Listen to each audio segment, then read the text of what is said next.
the plan itself, I just want to throw out there initially that there hasn't been too much written about Operation Unthinkable, and that was one reason why I think you and I both wanted to find out more. The only book that we could find that was actually devoted to the plan itself was by a British professor, Jonathan Walker, and his book's called Churchill's Third World War, British Plans to Attack the Soviet Empire in 1945. It was a really good read, a quick read. He goes over the plan in detail, so much of what we talk about next comes a lot from him, and so we're definitely indebted to his work. So the first part of the plan, Churchill orders this plan up. The British planners come back, and the first thing they do with how this plan would work is they list a bunch of assumptions that they're making at the start before they even get to how they think it might go. Right. And I thought we would go over them first because some of them are rather interesting. There's 6 assumptions there. 4 of them I think are worth talking about, but there's actually one that they don't mention, which is key to the whole thing even working, which is that the U.S. is going to be on board, right? The British Army itself is not going to invade the Soviet Union. They must have the Americans on board. Absolutely. And at this point, the Americans want to go to Japan and finish them. Well, that's the impetus for the plan in the first place, right? When the Americans leave, and they're going to, because they have to go defeat the Japanese, and that's their policy. But somehow convince them to stay. Well, or at least some of them. Right. Right. But I'm interested in the four major assumptions that you were talking about, aside from the ones that aren't on there, right? What are the 4 major assumptions the planners are making? First assumption there is that this plan is going to have the full support of public opinion in the United States and the United Kingdom, and the morale of troops is going to remain high while we do this. And that I think is, I don't know where that's coming from. I don't either. I think we talked about the privation that the British people had gone through, and Olson writes a lot about the war weariness of the British people. So forget the soldiers. People are done with war at this I point. think so. I mean, I grew up in the mid-1900s, right? So my first exposure to any sort of history of knowledge about history was through movies, right?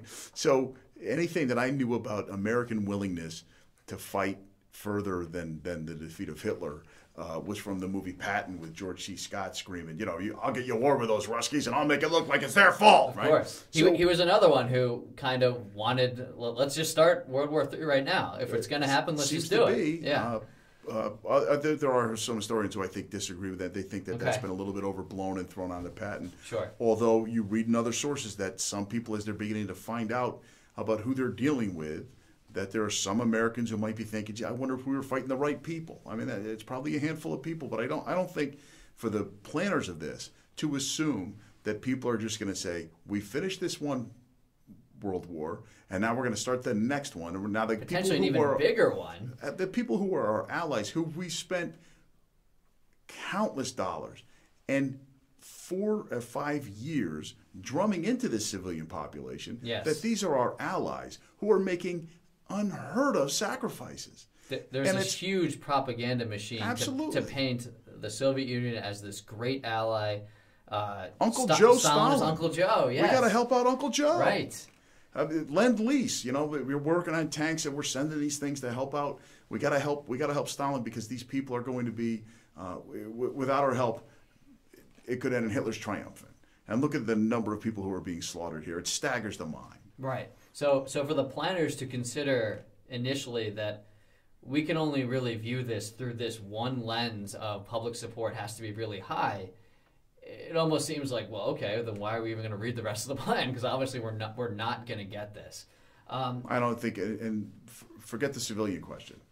The fact that the soldiers who have been right, thinking they're about the ones that can. We talked about 1944. They can see the writing on the wall, the light at the end of the tunnel. That we're almost there. We keep marching closer to Berlin. And then I'm going home. And I'm going home, and I go back to my family. Absolutely. Nope, actually, you're gonna invade East, and you're gonna invade our ally that just helped us defeat Nazi Germany. Again, one of my college professors was adamant. Don't learn your history from movies, but. I can't help it, right? Movies are in my DNA, but I'm thinking about Band of Brothers. Did any of those guys from those later episodes seem like they were real eager to keep on fighting and then ratchet this thing all back up again and take on these Soviet soldiers? It doesn't seem to me that, again, don't learn your history from movies, But coupled with many, many things that I've read, I don't know how these planners were coming to that conclusion that the morale is high and that we'd be able to engage in this thing, not only with the military but the civilian population, unless they know that they're writing for Churchill. Maybe they're trying to... They trust him so much that if things have suddenly changed... Well, or I think that my thought was that maybe they're writing for their intended audience. These are probably things that Churchill wants to hear. I don't know. Again, now I'm just completely supposing, but I agree with you. I don't know where they're getting the information that the morale is so high that we're ready to extend this war indefinitely. And with all that said, though, I mean, within a couple of years, I mean, the narrative has certainly changed. And so maybe people were not ready the day after World War II ends, but you give it a year, 18 months, and both America and Great Britain, I think, kind of were. I mean, they had flipped on how they viewed the Soviet Union and Stalin, right? Well, Walker talks about that in his book. His last chapter of the book is about how by 1946, now the Americans are aware of the Soviet threat, right? With the Truman administration, and we're coming out with containment, and by the 1950s, we're fighting proxy wars to contain the Soviet Union. I mean, but sure. The question goes back to the plan that the original people came up with in Operation Unthinkable, to think that there is... right, because he wants to start this. This is another one of the assumptions that we're going to start this July 1st, 1945. That's right. That date is significant because even though VE Day today we know, I believe, is May 8th, the actual projected end of the war was June 30th. So they intentionally started. The intentional start for Operation Unthinkable was supposed to be the day after. Right. And there is some reasoning for that, which we'll get into here. Interesting tidbit before we move on from that first assumption. Animal Farm by George Orwell. We just learned this the other day that the impetus for Orwell writing this was because he was so upset about seeing all of that propaganda in the United Kingdom that was painting Uncle Joe and the Soviet Union as this grand ally in this wonderful society. And you know what? They're basically the equals of the British Empire and the British Commonwealth. And he, of course, is someone who fought in the Spanish Civil War, and all of his experiences could not believe that that was the message being put forth. And so I think most people who have read Animal Farm, and I'm sure many people have, know it as this allegory of the Russian Revolution, and it's intended to paint a really negative picture of Stalinism. But they probably didn't know that his impetus for writing was because of the British propaganda machine during World War II. Right, it's published in 46, but I think he's writing it towards the end of the war. 45, right? Yeah. I think is when he begins. And the original idea, I think, came to him in a matter of a few weeks, and then he's wordsmithing it and polishing it up. But I mean, this is one of perhaps the greatest political allegory that's ever written. One of the major works of the 20th century by anybody's estimate and anybody's canon. And I do think that it is definitely a reaction to what he sees going on. It's a warning, obviously, that I don't think we understand, just who we're dealing with. And he had his experiences in the Spanish Civil War. So it is interesting that it does come out at the same time. Yeah, one thing that I never found the answer to, and maybe one of our listeners knows, is one of our listeners? No. Well, there's probably seven. My seven mom. Yeah. Mom, do you know the answer to this question? Right. Did Animal Farm actually contribute to turning around that narrative? So when it was eventually published in 46, I don't know to what extent it was immediately a popular novel, if at all. As far as I know, it's never been out of print, and I think certainly people in the West see it for its great. I don't want to call it propaganda, but I'm sure the Soviets might have looked at it that way. But I think their potential to tell this story in a way that's easy to grasp, I'm sure they seized upon that as a way to spread the warning about the perils of communism. Sure. All right, so a couple more of these assumptions here. Second one, the United States and Great Britain have the full support of the Polish armed forces. This one seems likely to me, given the Soviet atrocities that they're committing at the very end of World War II. The 2 million rapes, I think, is the number you hear about in Poland and in Eastern Europe. And also given their long, long history, Poland and the Soviet Union. Well, I think you have to even go back to not the end of the war, the beginning of the war. I'm sure I'm saying this word wrong. The Katyn Forest. Yes. Where the 40,000 Polish officers are massacred. And speaking of propaganda, Stalin, I think, convinces the Allies that was actually a Nazi ploy. And Well, he tries. Yeah, he tries. I think he tries to. I think I remember the Nazis. I remember reading about how the Nazis were trying to broadcast when Barbarossa starts and they roll into Poland and they start discovering what happened in that forest. They're trying their best to use it as a propaganda coup. Yes. To say, look, here's why we're doing this. Look at what these people do. Now, this is before we have extermination camps that the Nazis are doing. We certainly know we have the concentration camps. Dachau's open in 1933, right? Right. But having said that, here's this incredible massacre of the officer corps of the Polish army. I don't know how much of certainly the Polish army there are people who would fight against the Soviet Union. However, there got to be some Polish communists that would fight with the Soviet Union, don't you think? Right. Yeah, no, that's a good point. Nonetheless, that's one of their core assumptions. So, I was kind of thinking that one may be a given, but you're right, maybe not. So another potential hole in the plan. All right, so here's the one that I kind of teased earlier. The Soviet Union will ally with Japan as a means for survival, as if they have no choice. And I think we both disagree with this one. I mean, given the history that exists between the Soviet Union and Japan, it's easy to say, like, well, they have no choice to ally because they both are, at the 11th hour of their existence in this case. But I'm not sure I buy that. I don't know. I've gone around and around on it because I was thinking to myself, well, the enemy of my enemy is my friend, right? Sure. And we know that, for example, Hitler and Stalin made a non-aggression pact. Hitler and Stalin were allies. They both carved up Poland. Yeah, no one thought that was going to happen. Right, and then when it did, the Western media reacts to this. They see it as a cynical ploy, and they wonder who's going to attack who first. Right, I'm thinking of that famous political cartoon that came out with Hitler and Stalin walking down the wedding aisle. Yeah. Right, and there's some good propaganda out there. Absolutely, yep. Stalin's in a wedding dress, and I wonder how long the honeymoon will last. I think was the caption of that political cartoon. But to think that the Japanese, I definitely maybe perhaps see the Soviets reaching out to the Japanese, perhaps, but I don't understand that if the Japanese would necessarily ally themselves with the Soviets.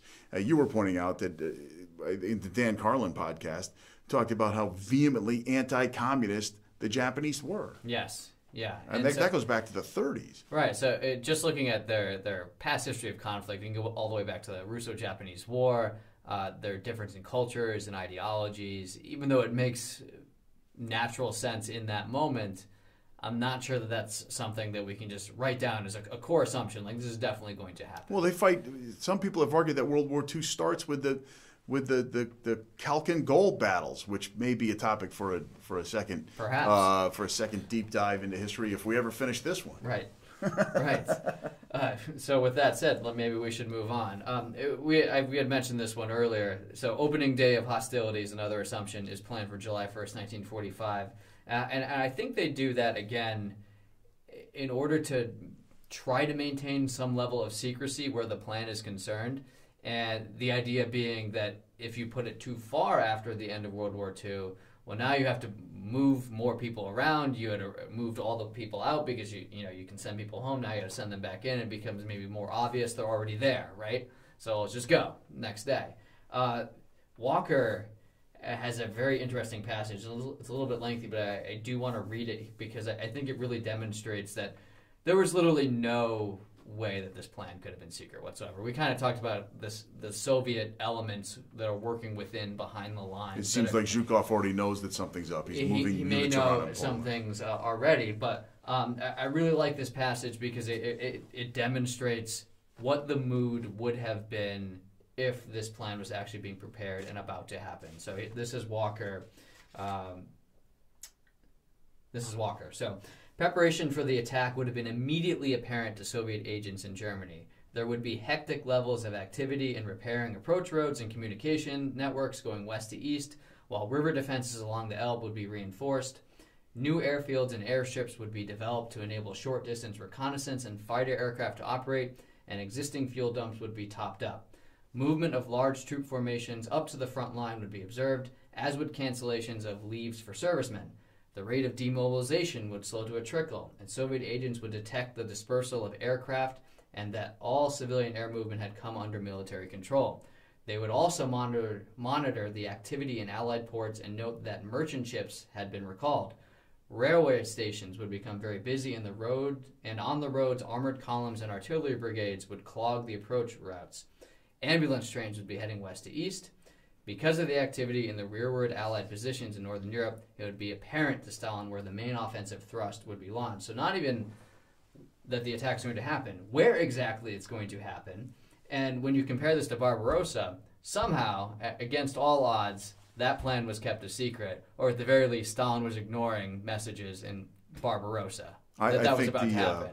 He definitely ignores the warnings. The British and the French are trying to, the British specifically are trying to tell him, but here it comes, get ready.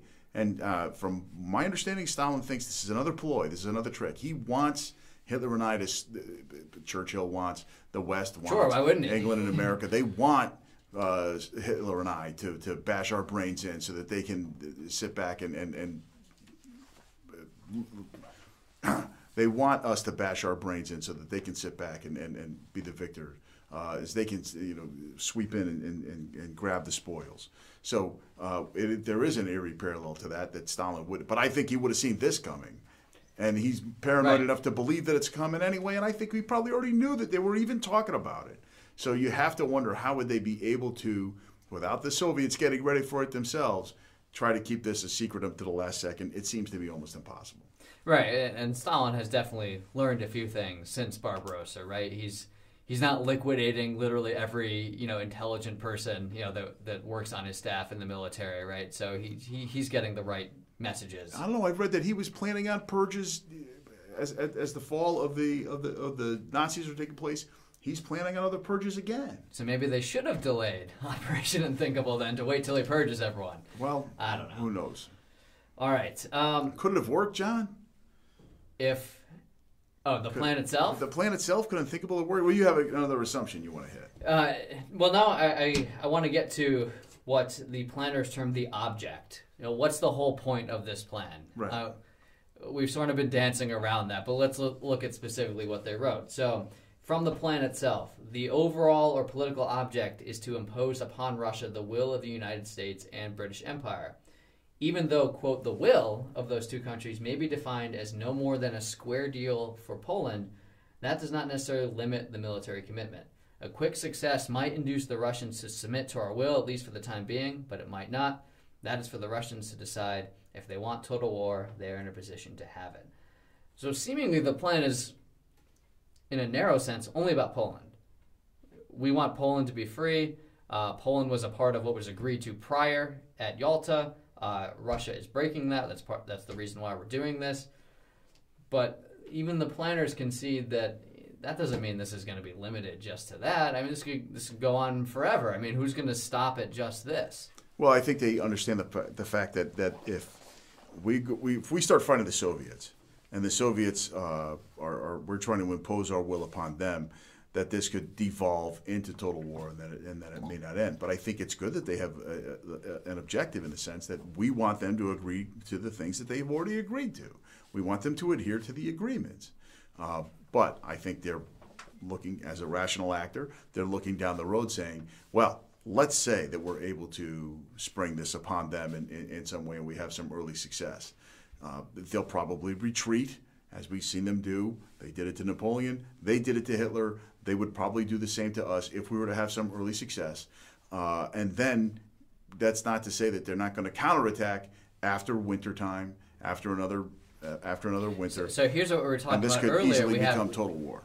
We kind of have a logical inconsistency, perhaps, with Churchill, where this idea of unconditional surrender, fight to the very end, and now we're proposing a plan where the outcome basically gets us just a better place at the bargaining table. The outcome is going to be a settlement in some case, where we get a bigger slice of the pie, but we're not going all in. We're not. So I don't know if I'm ready to assume that. Again, I'll go back to what Robert said, that the plan is originally, hey, if the Americans leave, the impetus for the plan is that if the Americans leave to go to Japan and conquer them, then the Soviets could roll all the way through. And I think there is something about we want to make them adhere to the agreements that they stated.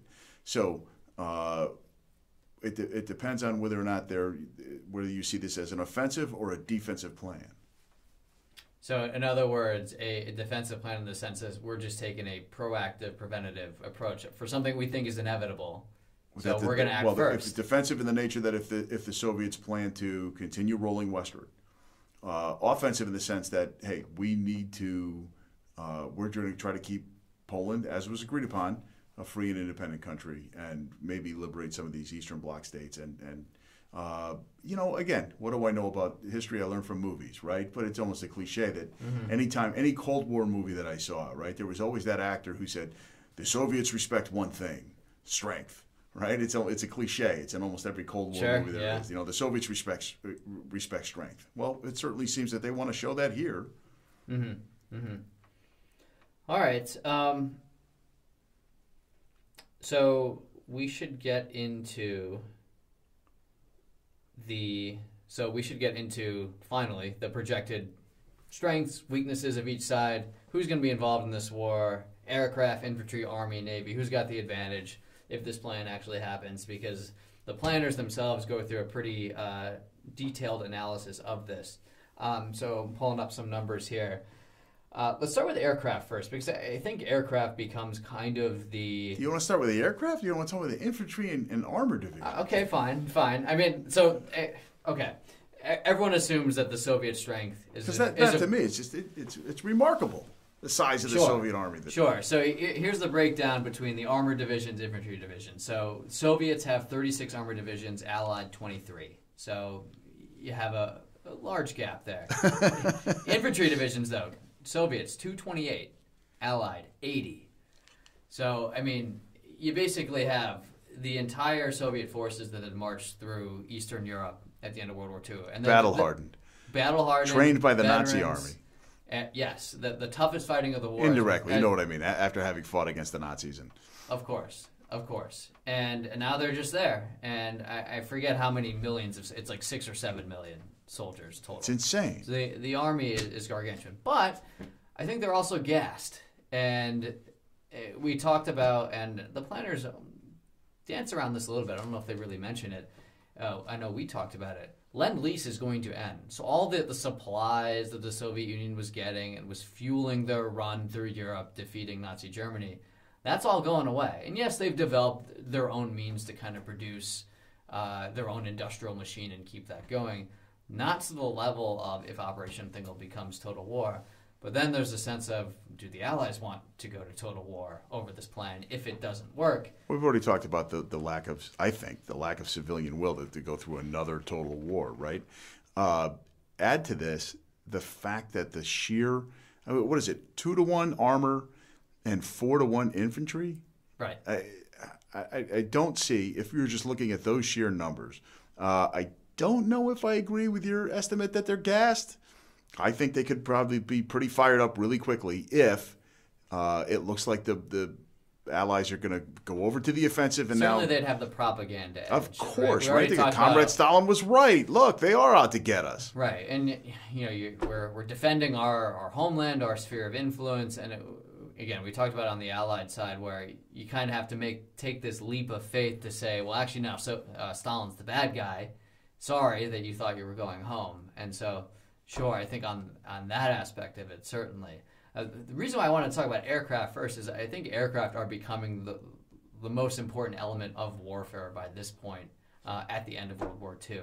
And while the Soviets have a 2-to-1 edge in tactical aircraft, I think the quality of our strategic aircraft, which we have a 3-to-1 advantage on, is vastly superior in terms of we have ability to bomb centers, industrial centers, civilian populations, as we talked about earlier, if we need to.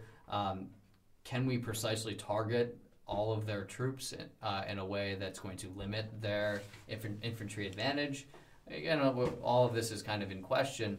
The planners thought that wasn't going to be as big a difference. I think if it becomes a protracted conflict, it would be. Thoughts? Well, I think that when you mention the aircraft, when I first read Walker, I said, how is he possibly thinking that our soldiers could turn our infantry and armored units, along with British infantry and armored units, could they possibly take on the Soviets. And that's where one of the most controversial parts of the plan comes in.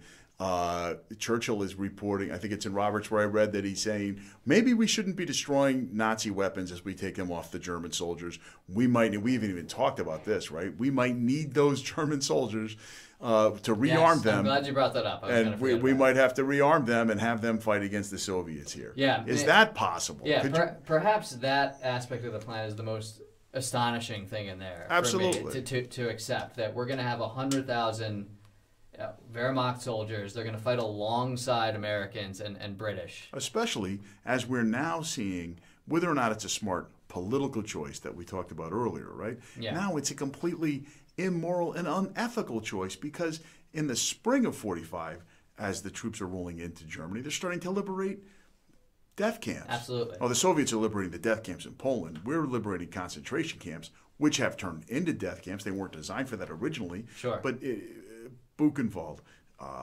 Bergen-Belsen, Dachau, and thousands upon thousands of bodies laying everywhere. When people are beginning to understand the horrific nature of the Nazi labor system, of the death camps, of the Holocaust, of the political prisoners, of the Soviet prisoners, how they were treated, the number of Soviet prisoners that die in captivity in these labor camps, the thought that, well, now it's going to come out that, right, and as all these things are coming out, and as the civilian population is being told about these things, because they live in a world with a free press, and they're learning about it's even worse than you thought it was. Yep. Look what they were doing to their own people. Look what they were doing to these prisoners. Look what they were doing to these to the Jewish people that they were rounding up in the Soviet Union, all through Eastern Europe,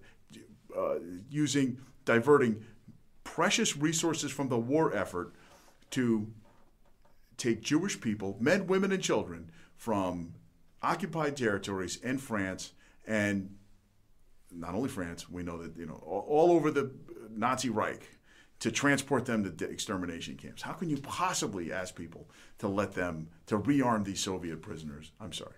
How can you possibly ask people in their imagination to say, we're going to rearm Nazi soldiers, right, just to fight the Russians? Not just to fight the Russians, but how can you possibly ask people to get their head around that? Well, after all the years of propaganda. I think maybe they were thinking only about this, and on this small point, I guess I'll agree with the planners, which is that those Germans who are going to fight probably do have some motivation to want to kill Soviets. And so perhaps they could be pushed in that direction. But again, they're completely overlooking the home front element of what the public is going to view of that. I don't know if those German soldiers, Wehrmacht or SS, would have wanted to fight with the Allies against the Soviets. I'm sure that they would, if you had to choose between the two, I'm sure they would much rather get the Soviets out of their country. Mm-hmm. Having said that, let's say that the soldiers don't even fight. Or even if using German taking a risk, you're putting arms back in their hands again, right? Of course, right? And forget the moral and ethical choice, because to me it's a no-brainer. You can't do this. Let's say you don't even use the soldiers. Well, let's just use your equipment, right? Because would you rather be in a Sherman or would you rather be in a Tiger? You're going to want to be in a Tiger tank. What are you going to do? You slap some paint on it and put an American star on a Tiger? It just, to me, I don't see how you could sell the people on this, especially the American people who are saying, wait a minute, you've convinced us that Uncle Joe's our friend and we have to help him defeat the Nazis. We've done that. They're going to help us defeat the Japanese. We still have to defeat the Japanese. Mm-hmm. So how are these American soldiers going to stay in Europe to fight the Soviets? I can't get my head around it. But when you mention the aircraft, that changes my thinking a little bit. Mm-hmm. Because with the 4-to-1 advantage in infantry, with the 2-to-1 advantage in armor, I don't think that the Russians are going to be able to provide enough air cover for their I think we'd have virtual air superiority. I mean, the Soviets do have a lot of aircraft, but I think they're inferior in many ways. And I don't think, absolutely not. I think, absolutely they are inferior. You've got the P-51 Mustang, an unbelievable plane, and I think that really, really helps swing the tide for the Allies later in the war when that plane finally gets deployed to its full potential to protect the flying fortresses that are flying over Germany. I had a quote where let me see if I had it handy, and then of course I closed the book on it.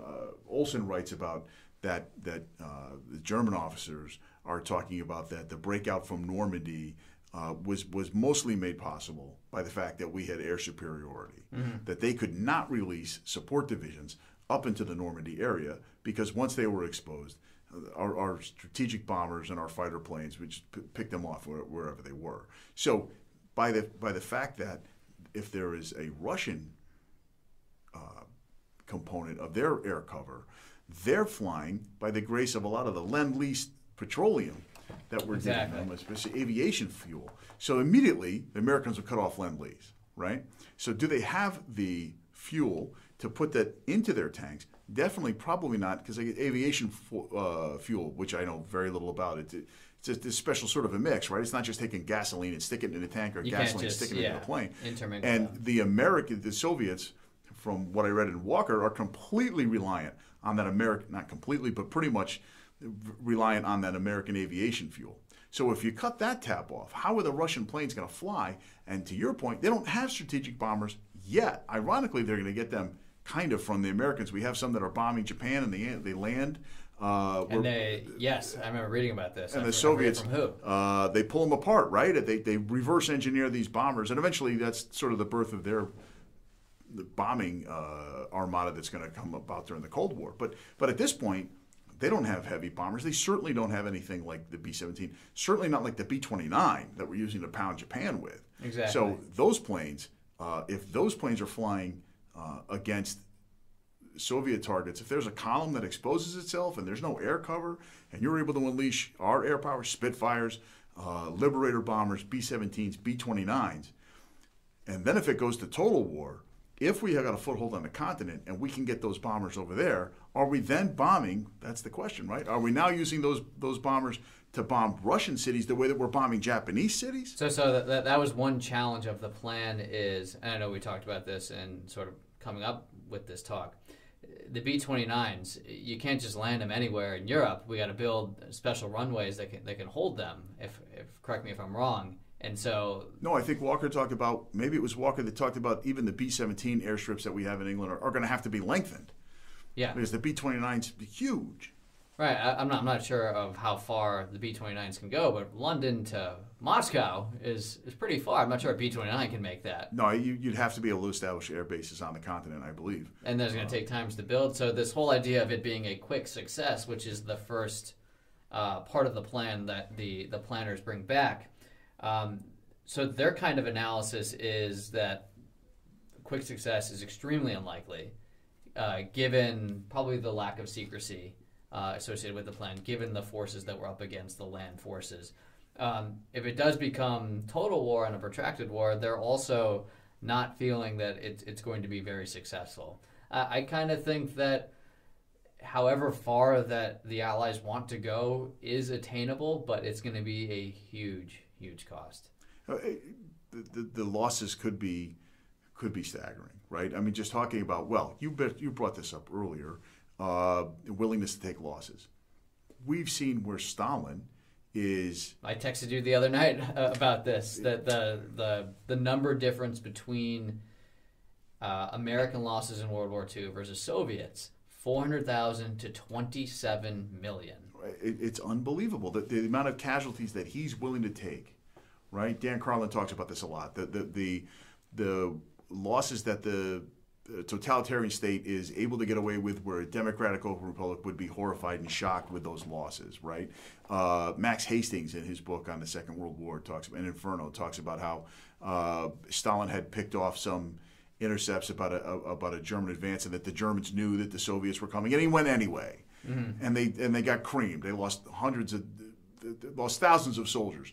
But that was okay to keep up the ruse that maybe we don't have their intelligence. Stalin's willing to make those sacrifices with his people. So why would that change here in Unthinkable? Right. He's going to be willing to sacrifice soldiers who and he knows. Talk about being gassed. I think more than the Soviet Union being gassed in terms of manpower, I think the British and to some extent the Americans are I don't know. Americans, you have to talk about whether or not those soldiers are at their wits' end. I think England is stretched very, very thin.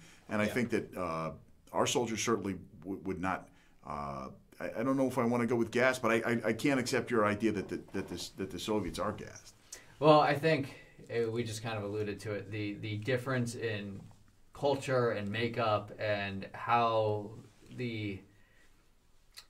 I think that the difference in a democratic society versus an authoritarian regime in terms of how you comprise your soldiers and your military, where the Soviet troops, they're being, in some cases, forced to fight at gunpoint. They're battle-hardened in a way because they literally have no choice. They're fighting for their lives.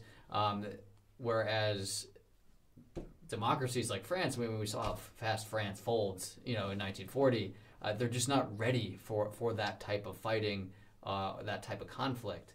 And so you're right, maybe gas is the wrong word. I think they I had a quote that I was going to read earlier, but I don't need it, from Bernard Montgomery. He visits the Soviet Union in 1947. He kind of reports back to Eisenhower, who he's writing to, that the Soviets seem very, very tired. The entire country is a wasteland.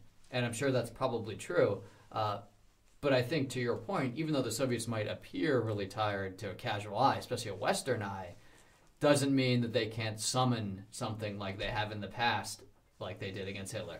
Right. No, it's horrific to think about. You're talking about Barbarossa all over again, right? One of the other points, though, that's made and that Walker makes repeatedly is that we also have sea power, that the British have. There's the Royal Navy. And the quote from the plan is dominating superiority. It seems that way, right? And again, let's go back to this other. Would we seize German ships? Would we use German U-boats to patrol the Baltic? Even Walker talked about in his research how there were planners saying, well, we can use amphibious assaults in the Baltic, right? It'd have to be the summertime, of course, obviously, right? But would we be able to pull a Normandy invasion back in the Baltic states? And in order to get our soldiers behind the Soviet front and open a second front there. Could you impose some type of blockade, since we were talking about blockades Absolutely. earlier? I think Lend-Lease would end, and you would, of course, the Soviets are pretty good at living off the land in terms of their soldiers now. If they are going to roll into, through Germany and other occupied territories, they're going to be able to take some of that territory. So I just think that on the surface, I think it's really, really, you're going to be hard-stressed to imagine that the Allies would be able to pull this thing off. However, with the air and naval superiority and the chance for a blockade, maybe perhaps. Again, I think it comes down to how long do you want this to go? If you're willing to say that it might take years and it might take hundreds of thousands, maybe millions of casualties. Could be. Perhaps. And the planners don't mention this, and Walker notes that they don't mention this. I think we alluded to this earlier. Atomic weapons. Do we get to a point where, if it is protracted years down the road, where we do consider using them on the Soviet Union? I mean, later plans in the 50s that are proposed have 30, 40 Soviet cities going out in one attack with nuclear weapons. It certainly seems like So, Churchill is excited about the fact that maybe this could be the great equalizer. I had a college professor that said the first shots of the Cold War are Hiroshima and Nagasaki. That it's the Americans that are saying to the Soviets, hey, look what we can do, just in case you get any ideas. Are they really going to be willing to nuke Soviet cities? And we nuked innocent Japanese people. Are they? See, this is where we get into trouble. Are we going to see somebody gets pissed off? Innocent, they bomb Pearl Harbor, right? Yeah. But we were certainly willing. We nuked 2 Japanese cities. Well, that was to end the war. Okay. Would be willing to nuke Russian cities to end the Third World War that would start right at the end of the Second. I don't know. This is where you get into arguments about, what is the appropriate level of response that is relative to what your enemy did first. And so, again, off on a tangent here, but, Pearl Harbor, 2,800 casualties, yes, dastardly sneak attack. But now we're talking hundreds of thousands of people being killed in cities in one blast. And there's a quote from someone, I forget who, about, they've been repaid, 100 times over. Well, but is that fair? Should you repay someone 100 times over, or once over, or 2 times over, or what? It's scary to think what would have happened if nuclear weapons were used in such a way in an unthinkable plan. But if it does become total war, it's hard to see how they kind of don't, in my opinion. Right, and I think that when you start talking about using nuclear weapons, you know, we're the country that used them against We're another country. We're the only ones that have them at this point. It's Right. important to note. Yes. Well, once we drop the bombs on Hiroshima and There's Nagasaki, that then 4 we or don't. 5 year window, which includes Unthinkable, where we can be assured that no one else can do the same thing to us. My point, though, is when we drop the 2 weapons, we have to go make some more, Yes. right? I mean, we had 2. Yeah. We dropped them We both. do have a and then short supply. We Yeah. then have to start to restock ourselves. But quickly, the Soviets are going to have their own, right? Mm-hmm. And now what? All right, because are they able to develop their nuclear program, though, if there's an Operation Unthinkable going on? I would think not. And then there's the argument, if they do, we'll just bomb it, get rid of it immediately. Let's be so grateful that these things never came to. That's the Yes. question, though, right? I mean, we're not advocating that these things happen in the least. No. We're wondering if We're just kind of speculating. right, somewhere in going an down that alternate rabbit universe, hole. this plan went into this plan went into operation, and maybe would they have used those nuclear weapons in that alternate dimension where Operation Unthinkable took place? Well, let's kind of maybe make the transition to the end here, and I'm going to go against a lot of what I've said already during this talk, and potentially present a rosier picture again down the rabbit hole if Operation Unthinkable happened, and if it was successful.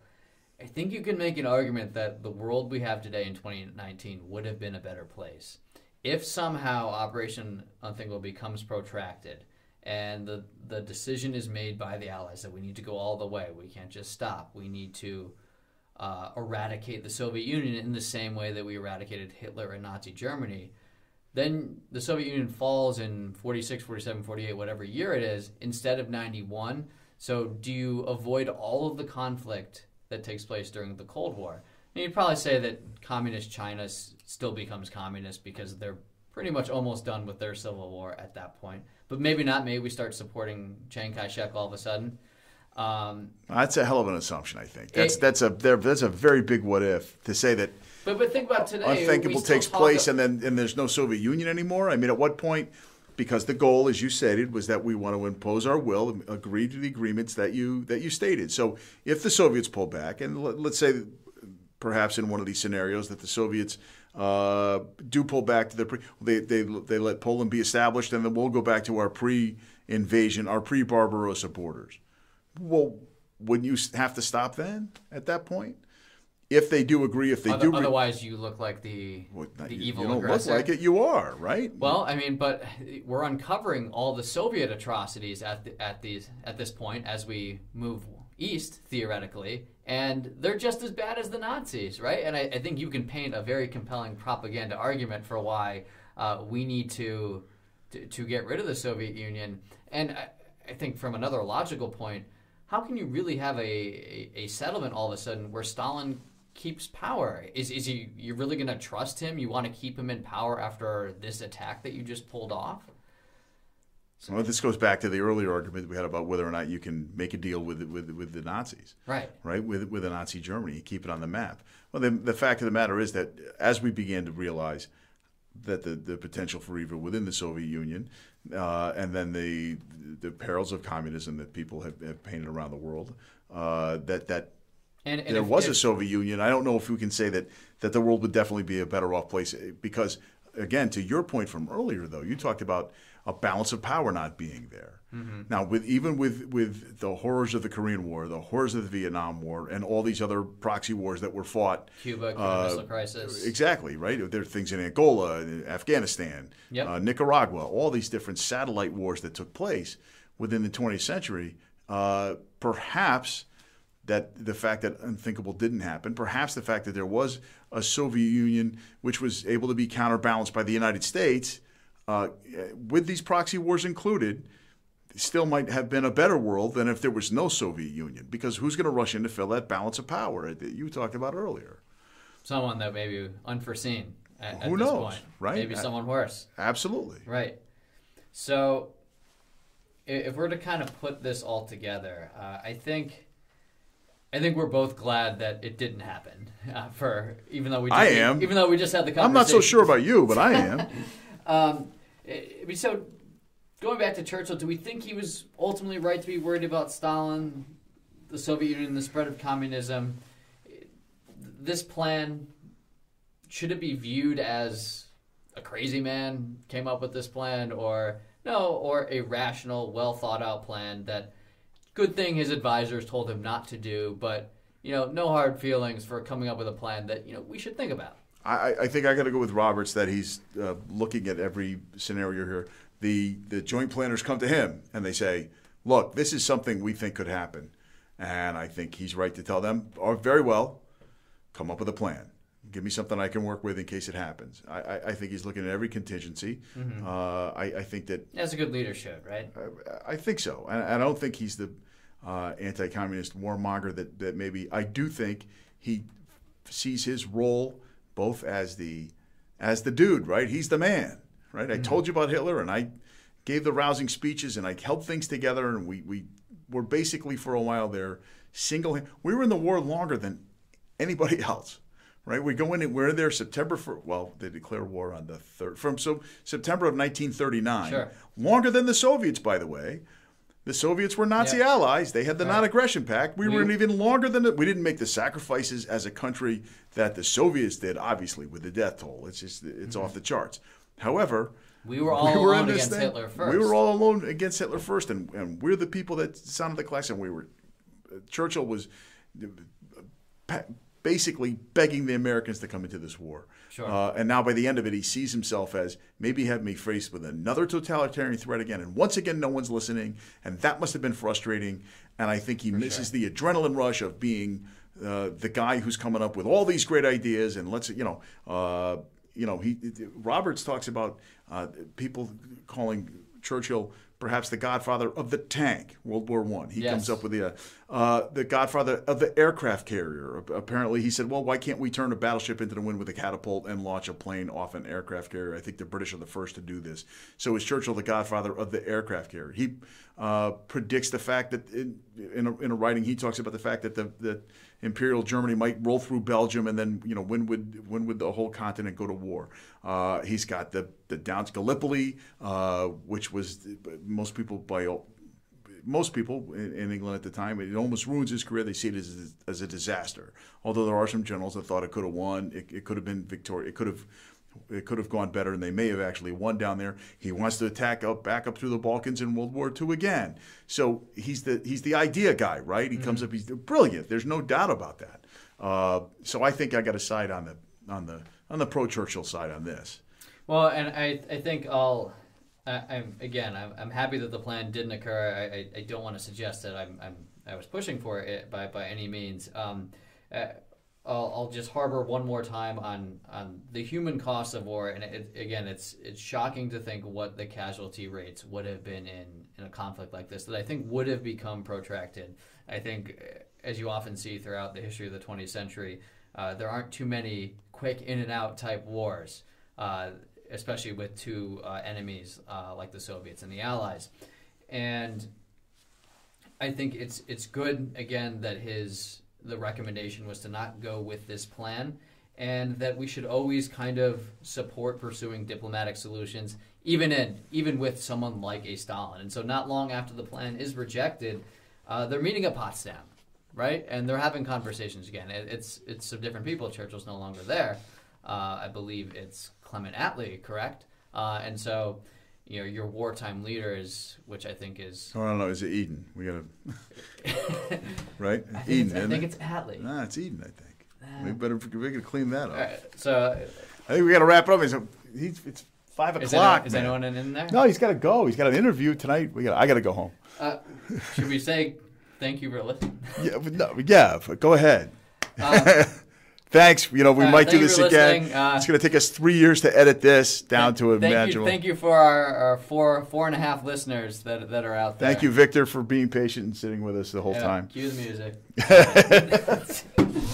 Oh my God! Wow. I'm exhausted.